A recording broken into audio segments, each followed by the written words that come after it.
getting to the core. That's the biggest set of questions I would start with. When did you notice it was happening? How did that compare to what we do? Did you know this was a problem? Is this a training issue? Because then as a leader, you're like, how do I make sure this never happens again?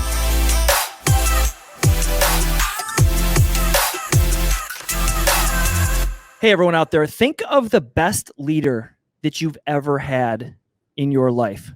What was the single best quality that they had? Leave it in the comments below. So think of the best leader that you've ever had in your life, and what were some of the best qualities that they have? Leave them in the comments below. Hey, everyone, I'm John Timmerman, and I miss the hair, the giant cell phones, and the rock and roll of the 80s. Don't you? Hey, and I'm Rob Schauger, and whoever sent me that damn fruitcake for Christmas, stop sending that shit. It's terrible. It is terrible. Ugh. Fruitcake. God, I don't know where that came from, but I wish it never happened. Anyways, we are the co-founders of the Noble Company, coming to you from inside Syracuse Studios. Check out our new lighting studio. Syracuse is Syracuse's newest co-working space, combining creativity, comfort, and community. Check them out at syracuse.com. Today's show is the essential skills to be a better leader with the great Mike Panebianco. So Mike is a performance consultant with Mission Performance Group. For the past 3 decades, Mike has been dedicated to getting people where they want to be. As an airline captain and labor executive, he has been on the pointy end of leadership, ensuring that passengers get to their destinations safely and that his fellow aviators achieve their career goals as well. He's the son of a farmer and an entrepreneur. He has used the lessons learned from working the field, the barn, and the market to guide his aviation career as well as his personal business, Mission Ready Human. Mike believes that every person has one true mission and that they are perfectly built to succeed at, serve, and be fulfilled by. As a performance consultant, his goal is to help people find their mission and build tools to succeed in their life and with their teams. Mission Ready Human is his mission to help others live theirs. Ladies and gentlemen, please welcome Mike Panebianco. Hey, Mike, good afternoon, guys. Hey, Mike. Welcome to the show, my friend. Glad to be here. It's an honor to be here with you guys, and love what you're doing for Syracuse. As a native Syracusan, I'm excited to see what you guys will do with the next few years, especially when COVID gets off of our back. We're going to rock and roll, my friend. We're going to hopefully crush it. So cheers to that. So welcome to the show, Mike, and cheers to you, to life, love, lots of laughter, and throwing away the box from your microwave meal and then immediately having to fish it out to find how long to cook it. Cheers, Mike. Just overcook it. It's fine. Yeah. Man, I got to tell you. So everyone out there, these cheers comes from our co-founder, Al. And I don't know how he comes up with them, but they are hilarious and so incredibly accurate every time.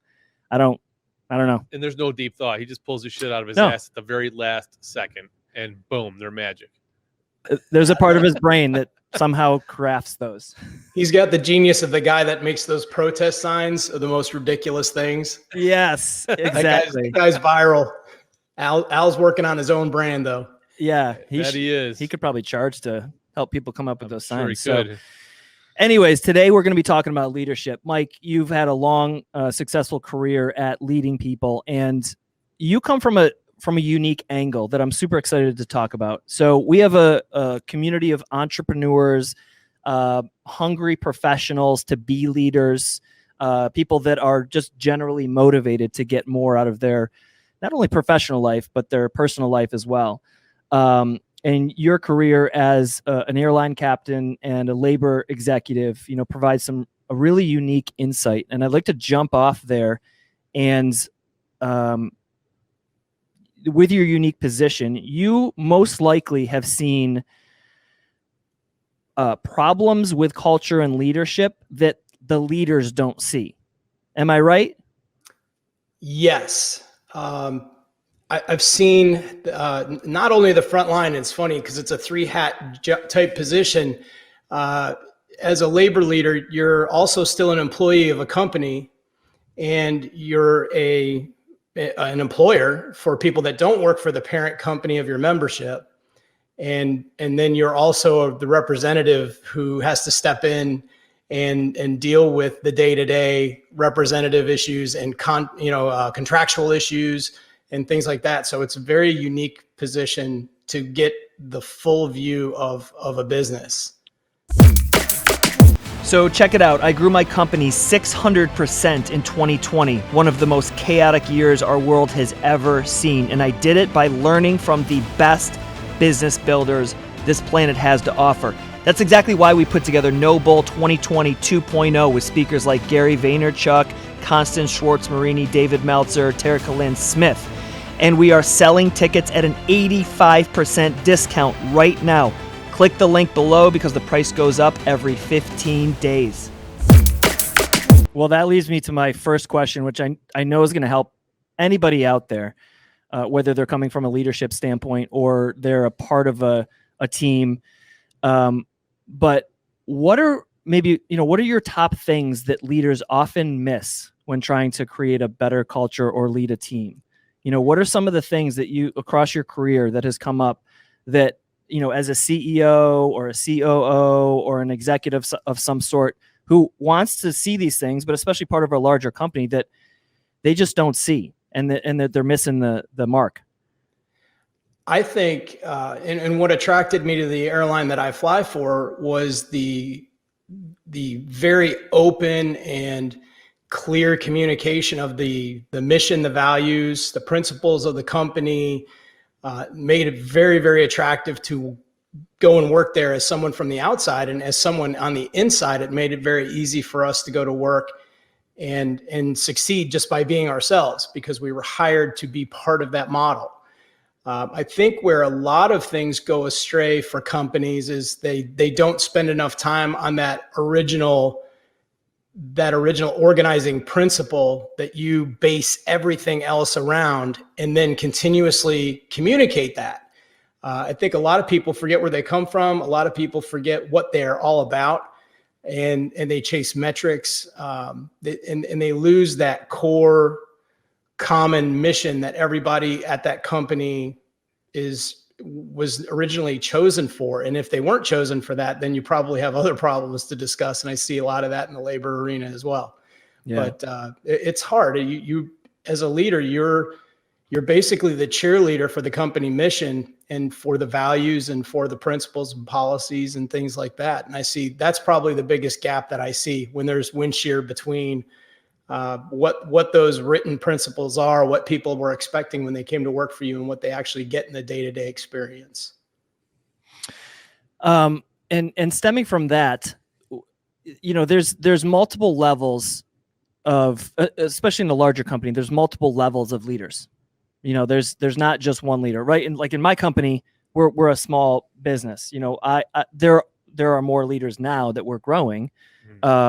And those leaders are getting better and falling into their sort of skill sets. But in a larger company, there's multiple levels of leaders. You have somebody or a board or somebody, at the top somewhere, and then you have managers, or you have VPs, and then you have managers. Can you describe some of the positive attributes that those different levels might need to have? Because in my experience, there's different necessities and there's different positive attributes that you could have as a manager or a director or a VP or an executive, and different skill sets sort of along the way. And I think it's important for people to understand that. I have people in my own company that they generalize leader. Like, I want to be a leader, but what type of leader do you want to be is a question that I always come back with. So what are your thoughts on those different positive attributes in the different levels? Sure. I think at the very top is more of a strategic leadership where you're sharing consistently. You're you're the center of all communication. You're the one who's pumping out that this is what we're doing. This is why we're doing it. This is what I want everyone to experience. Up at the higher levels, that's really where you're at, is the big picture view and keeping people centered on their mission. And as you scoot down into the middle management areas, that's where your operational procedures and your day-to-day start hitting that strategy. And I think that, number one, great recruiting, and having the right people in place. I can't emphasize that enough. When you bring the wrong people into your company, this becomes problematic from the bottom all the way to the top. And it doesn't matter if it's your, whoever you have doing the custodial work in your office, all the way through your middle management and upper level management. If you get bad players on your team, you're going to have a lot harder time.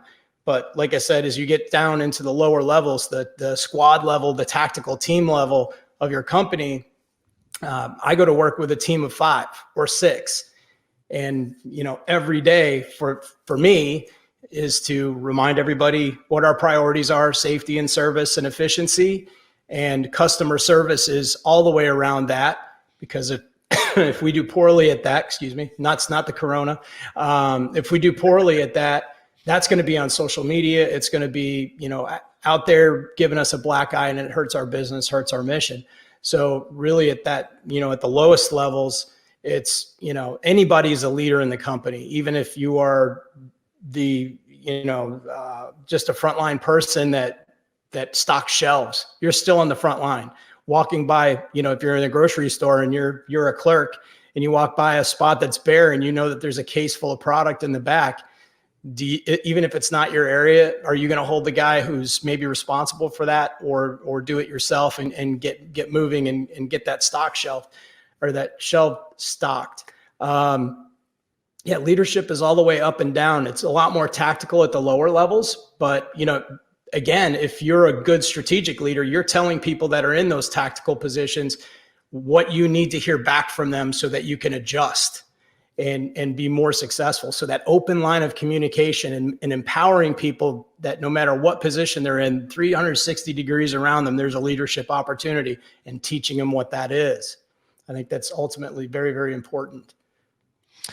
This is a good segue into some of Rob's questions about being a part of a team. But you mentioned, you can be a leader in any position. And I having been an employee, having been an entry level, and now being a leader and, constantly trying to better myself, it's interesting to see that people that are entry level, it's hard to have an immediate confidence when you don't have experience, right?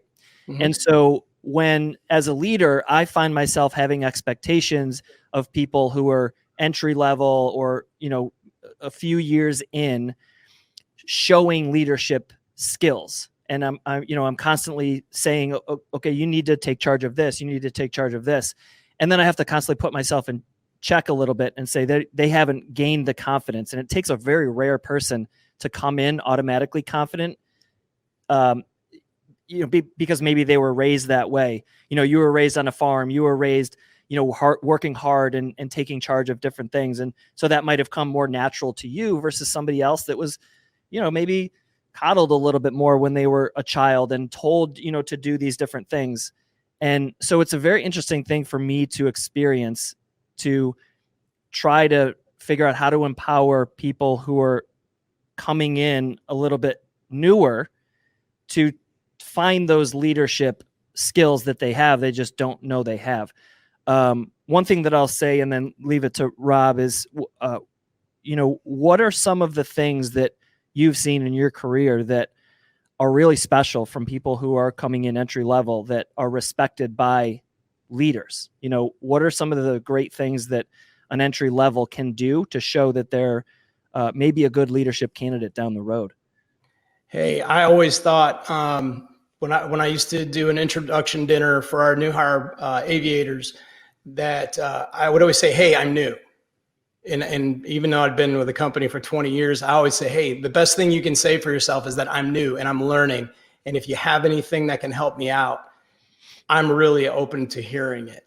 And being trainable. I think a lot of problems today center around people not being as good at taking constructive criticism. And maybe we're not as good at giving it. But as far as from the perspective of the new hire, I think being open and saying it and giving that trust that you're not going to get, I hate being this way, but you're not going to be butthurt if I give you some helpful hints. Yeah.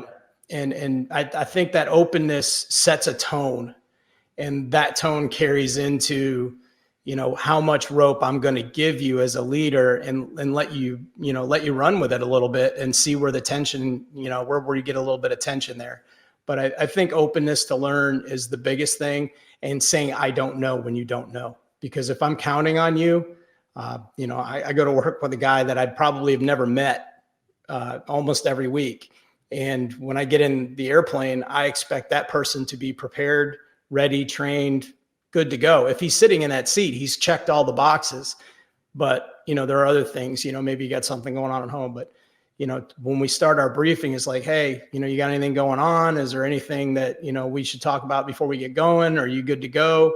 And yeah, you know what, I'm going through a divorce and I've got some stress. And so if I seem like I'm maybe a little bit in the yellow or the red, it's just, I'm dealing with attorneys and stuff like that. Good to go. Good communicate. Good communication sets the tone and lets me know as a leader, I got to look out for this guy. Because as a leader, I'm here to serve you. You're not here to serve me. I'm here to serve you and the crew behind us and the passengers with them. So also in the office, same thing, the small business, man, people need that. I think that's a good point, Mike, that and I don't know that we see enough of this in business today, is that you walk in every time you're taking a flight out as a servant leader, you put your ego in check. It doesn't matter what you've got going on. And you just said it best. You're there to serve them. Your expectation as you're walking, down the aisle to board the plane is not that these people are all here to serve me. I've been here for, 20 years. I do this, I do that. You don't think of yourself as someone who runs in positional leadership. We're running in servant leadership. So that being said, being that you are a captain, being that you are the executive on the labor side, how do you bridge the gap, knowing what you know from, number one, being there for a long time, number two, on the labor end? How do you bridge the gap between the newer staff and the executive side, the senior leadership team? Are you referring to the staff in the office? No, on the ground. Okay. From the airline side of things. Well, I think the best thing that I have going for me in the company that I work for, and I'm not really at liberty to talk about them as a representative, but I would talk about them as an excellent example of business done right in the past. Very, very successful company, storied history. To share a little bit of that history, what you've seen over 20 years can help people gain perspective, because times are very, very difficult right now. Almost every airline has faced furlough or some significant financial impact, both to the stockholders, to the employees, and to the vendors that serve us in the airline industry. So sharing a little perspective, it's feast and famine sometimes. This is probably the worst of the famines that I've seen, even compared to 9/11. This has just blown the doors off of, the trials of the operating environment. However, this too shall pass. And as a leader, a situational leader, and somebody who's been around for 20 years, I need people to be focused on taking care of the few customers that we have and bringing more customers in and sharing some history, sharing some experience, and giving some depth of what's actually going on up high is helpful for a lot of people to stay focused on what we really do, and that is customer service. So I hope I answered your question. Yeah, great segue into the next question. So being in a leadership role, being in a very competitive industry, what would you say that you do to make a difference when you're heading out on a flight for the customer experience? So you're the captain of the plane. How do you personally go about making a difference in the overall client experience from a leadership perspective? So for me, I think it's presence. The minute you walk up to the gate area, people are looking at you. And they're wondering, they probably hope to see someone a little older with more hair and more gray hair. My hair is actually really gray, but I shave it all off so that I can keep my young all yours. appearance. But I think everyone's looking. And how you approach the gate, how you walk up and take your paperwork, people are always like, oh, this is the person, I'm putting my life in their hands. And sometimes what I like to do is engage one of our wheelchair passengers and just, ask them where they're going. If they'd like to come with us, would you be my special guest? Sometimes I push wheelchairs and talk to the people on the way down and tuck them in. Most of the time right now with the way things are going with COVID, we don't get the opportunity to really interact much. So it's a little harder, but I think a good interaction with them at the gate, if you can, even if it's just presence, even if it's just saying good morning and smiling, people can still see if you're smiling above a mask. Sure. They can still see your eyes, and they know that there's somebody in there that's human and can talk with them. But we have not as many opportunities to interact with people as we used to. But even how I treat the ops agent who gives me my paperwork, how I treat the wheelchair customers, I think that starts the tone for that flight for the people that can see it, and then get the rest with the PA. Gotcha. So before you shared with us a little bit about your interaction with, say, the team that's kind of boots on the ground, what about your experience when you're dealing with another 20-year veteran and you're in that leadership role? How does that differ for you when you're out with those type of people and you see a scenario or a situation? How do you choose to lead them through whatever you might be encountering in that? So I've found over the years that the best way to start a conversation with someone who will probably be defensive for you bringing it up is to ask a question. And leave it a little bit, because there may be something that you don't know. And as a matter of fact, just last week, I had a really interesting event happen with some unruly passengers. I was also in the back, deadheading, where I'd finished a trip in another city, right, and I was just catching a ride back here to Dallas. And something happened, and it was odd. And so, a lot of questions need to be asked. And some patience, because there's always a piece that you don't know. And I learned a lot of that. My role this past year has been as an investigator in ER/HR issues. There's always something you can learn. And the better quality questions you ask can start that relationship in the right way, instead of just charging in and saying, hey, why did you do that? It's delicate and it's situational too. So, really you have to kind of take a deep breath and think about what would I have done in that situation, and get the story straight in your own head before you open your mouth and start that conversation. Because, with a peer, with another, and even the way we operate as pilots, everybody's a peer. Even if they're a first officer and I'm a captain, a 20-year captain, they're a 7 or 8 year first officer, I still give them a very, very high level of respect because they've earned it. I know some of those first officers are, retired military test pilots or shuttle pilots, I flew with a guy who'd been up in the shuttle 5 times and never even knew it until probably the second or third day that I was flying with him. But there's all sorts of, you never know who you're talking to. Skill isn't the entry to an airline job. It's just showing up and being hired at one time, and they give you a number. So sure, you may be sitting next to, and I flew with guys that flew for US Airways for 20, 22 years, and I was a 7 or 8 year captain. And so those guys were throwing gear for me in the right seat. So I'm very, very careful about giving everybody respect and asking questions and trying to get to where we can have a conversation before diving into something. You mentioned asking questions first before you dive into, asking questions that aren't just, why did you do that?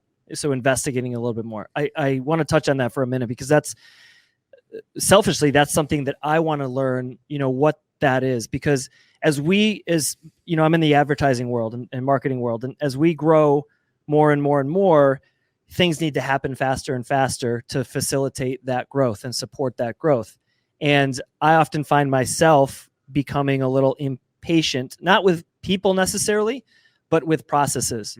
And I want to figure out where the breaking points are as fast as possible to prevent any cracks or breaks from happening, and to keep moving faster and faster to keep things flowing. So that being said, can you give some examples of some of those questions, just generally, that you might ask to try to investigate a little bit more before, I'll just use some examples of ways that I know that I've handled, poorly situations, which is, you mentioned it. Why did you do it that way? Sure. Why did this happen? Can you figure out what happened? Whose fault was it? I know I've used that, and I didn't even intend it to be person, but more client versus us. Whose fault was it? And it's just trying to get to the answer as quickly as possible. And in hindsight, I'm like, no, that's not the best way to handle that, because now it backs people up into a corner and puts people into a box. Can you give some examples of some of those questions to try to investigate a little bit better before I personally or any other leader would jump into some conclusions? Sure. So I'm always interested in a few different things as an investigator. One of the things that I'm interested in is the timeline. When did you first become aware? Because things are kind of out of hand until you really are aware of what's going on. And, when you're talking to somebody specifically, what did you see first that caught your attention? When did you become aware? And if it's an incident or something like that, or, I'm not sure what context to put it in the advertising world, hey, when did you first notice that works. the software or the market shifted? We weren't getting any feedback on these ads. We were putting ads out and we're not getting a good return. Or a click through. I think click through might be a good one. That's a good one. Yeah. If my brother were sitting it's here, like your brothers in the marketing world or something. you marketing guys are all alike. But the first level of awareness, and how did you compare that to what our priorities are? And again, it just depends on what the training is. I know what the training is of every person around me. And if I don't know, I'm asking questions about training. When you were in training, did you learn this? Did I fail to give you this information? Did I make sure that you are competent in this skill set? When was the last time you did it? Because sometimes that will give you that perspective that says, all right, slow your roll, put on your mentor hat. Sometimes you're wearing a teacher hat, sometimes you're wearing a coach hat, and sometimes you're wearing a mentor hat. Yeah, I got blindsided like this before myself. I get it. Let's step back and look at what the driving priorities are for this department and for our company as a whole. So when we see something like this happen again, does that make sense? You're sort of bringing them back into the fold, because hopefully you've hired the right person. Maybe they made a mistake. Yeah. And showing them that mistake. Sometimes it's a coaching moment. Sometimes it's a teaching moment, and sometimes it's a mentor moment. And I think as a leader, you have to discern between which one of those three you need to use, because you can totally alienate somebody if you just come down like a hammer on somebody. And I've worked probably 2 or 3 guys that are like that. And you literally had to just like bite your tongue and just like, I'm not an idiot. I knew that happened. I made a mistake. I don't need you to beat me about it. And then reply all and beat me some more. We see those horrible examples, in those toxic cultures. That's where that starts, I think, with a few of those. And then there's some resentment that builds up. So I think it's getting to the core. That's the biggest set of questions I would start with. When did you notice it was happening? How did that compare to what we do? Did you know this was a problem? Is this a training issue? Because then as a leader, you're like, how do I make sure this never happens again? It's done. We can't undo it. But how do we make sure it never happens again? And I keep this person as a valuable member of my team. Yeah. So that's the initial line of questions that I'd probably go into. It's just, super investigator mode, timeline, what level of awareness did they have and when did they have it? What were some of the cause and effect, fact patterns that were in front of them? And, where were the decisions made that resulted in a negative outcome? And Sure. Really trying to uncover that.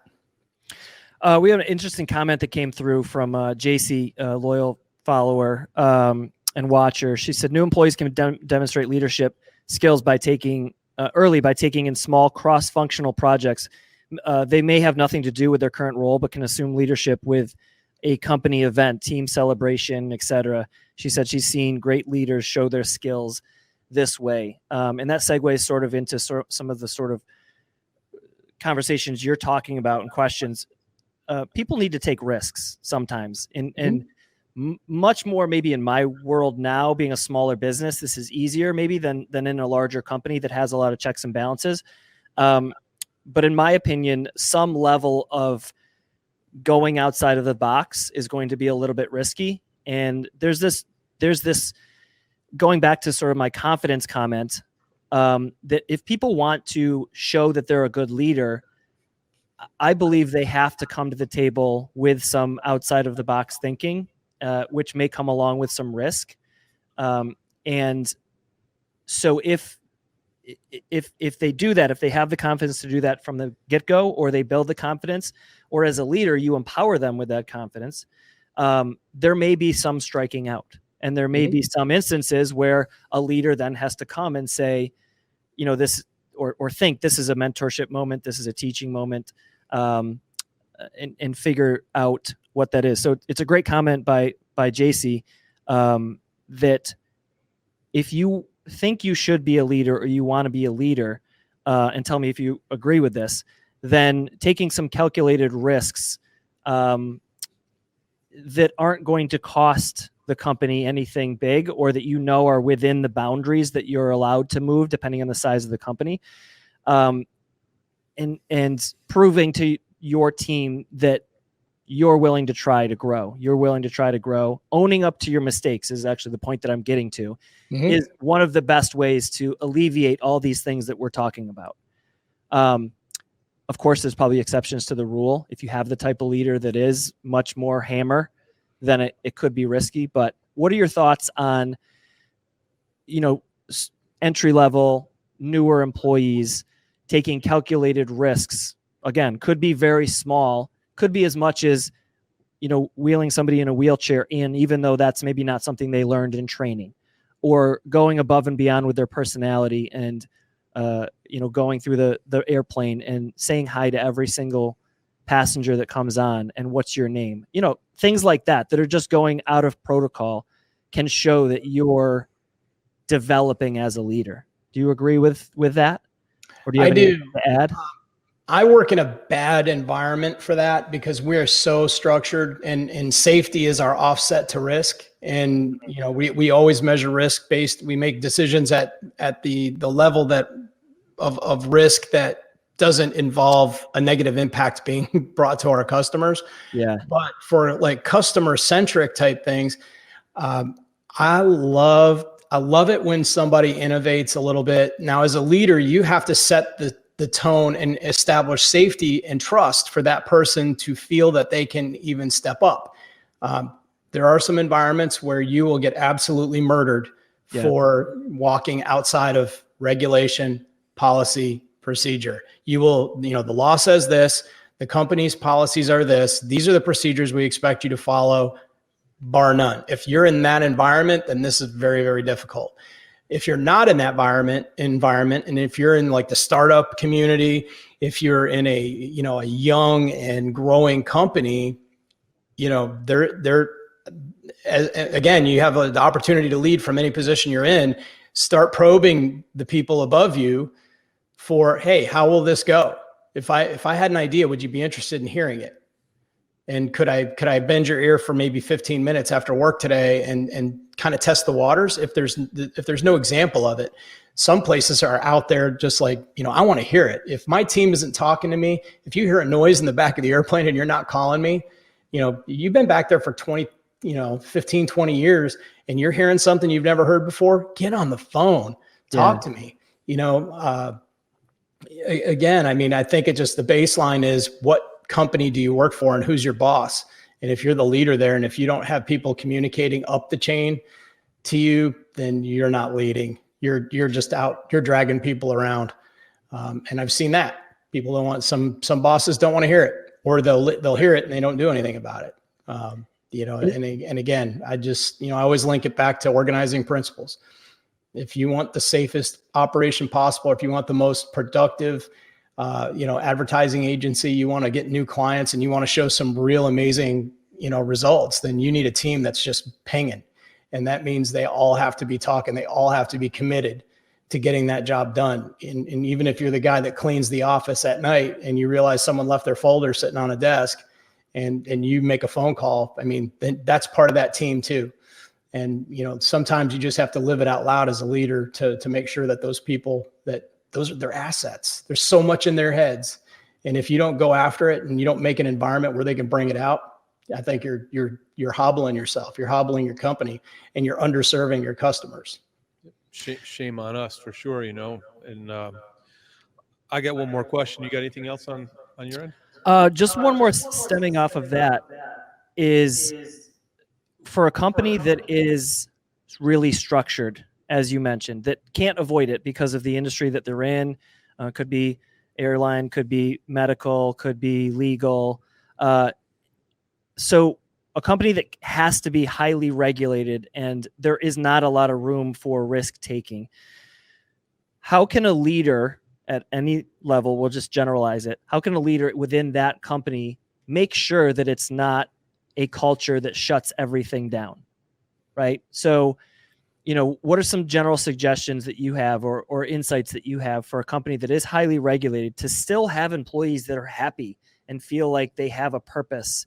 And it's not just, what do you call it? Assembly lines. It's not just all protocol, repetition, and we don't allow any unique thinking. Where's that fine line, or does it exist? Well, I think if you take input from the line, from the front line, from the people that are out there actually interacting with your customers, and you sincerely accept it and put it through the evaluation process, and even if it doesn't work, or there's a reason why you can't go forward with it, if you share the why of it, I think you maintain that open communication that they're like, hey, look, so, you suggested that we do this on Tuesdays with one of our advertising campaigns. And I'm just trying to bring it back into something a little less stringent than the airline world. The airline world does it too. We're very strict. But they take input. They take input from the front line and they listen. And where I think where they don't do well is when they don't respond to your input or blow it off or give you a sorry, that'll never work. Thank you for playing. But if you go into it, so, there's a process, we're going to do this with an ad on Tuesdays. And, I love the suggestion. I love the innovation that you brought. We used to do ads on Tuesdays before you got here, but, and here's what we found. Here was the data. Do you think that there's something that's changed in again, engage? Has something changed out there that might be different from the last time we tried it and were unsuccessful? Is there something different about now? Or is there a different method that again, the investigator just goes, bzzz, I've got 1,000 questions. Do you have a different way of doing it that we might be more successful at? And again, if it's a regulatory issue, if it's a legally bound area, make sure that everyone knows where the sandbox is. And then you innovate within the sandbox. And and just do it. You have to do it sincerely. If you don't, look, there's one thing that everyone smells, and it's insincerity. When you're just checking a box and you're like, oh, not this person again. Here we go. So a great idea Friday is what we used to call it in the office when we were during board meetings. It was like, or a great idea Thursday, because that was usually the last day of the board meeting. It was like, hey, you know what we should do? So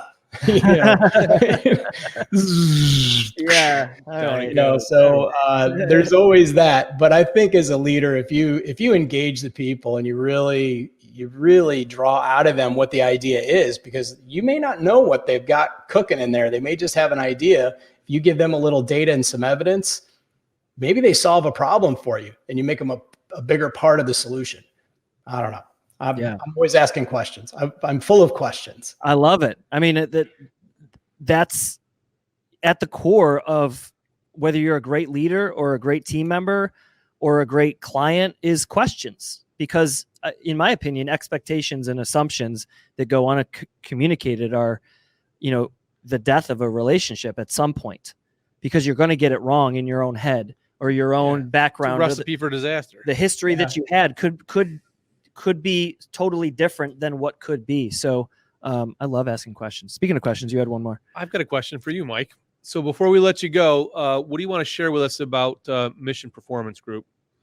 Okay, so I don't pitch it much because it's like brand new, hot off the press. What I am trying to do is gather the people together. And Rob, you and I have had this conversation. We have unique skill sets, and I am really jazzed that this year, 2021, to go out and start making a difference in people's lives. People that are stuck, that are smashing the snooze bar, they're just not living it. And I mean, TikTok people, I don't know about you, but I mean, I'm not going to live forever. And there are a few things that I have not checked off my list of stuff to do. And there are people that are just plain stuck. They don't even know where to look. I don't think they've looked high enough yet or deep inward. So I would like to get out there. And again, I just launched the website yesterday, and the first blog is up, and I've got 3 or 4 more that I'm working on. But going to launch a podcast called One True Mission.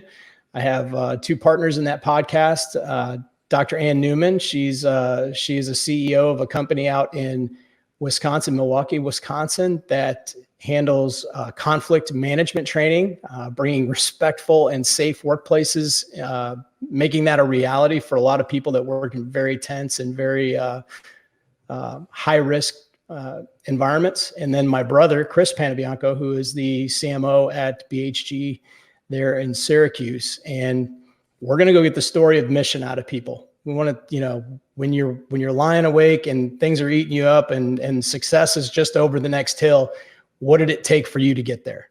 I want to know. Like I said, I'm full of questions. I want to know, when you guys said, hey, let's do this no bull thing, something had to jump in front of you, other like coronavirus, and say, you're never going to get there. Yeah. How did you get over that? So when I bring you 2 on the show, I'd love to have that conversation, talk about some of those dark nights, because that's where people stop. And I think a lot of people are there.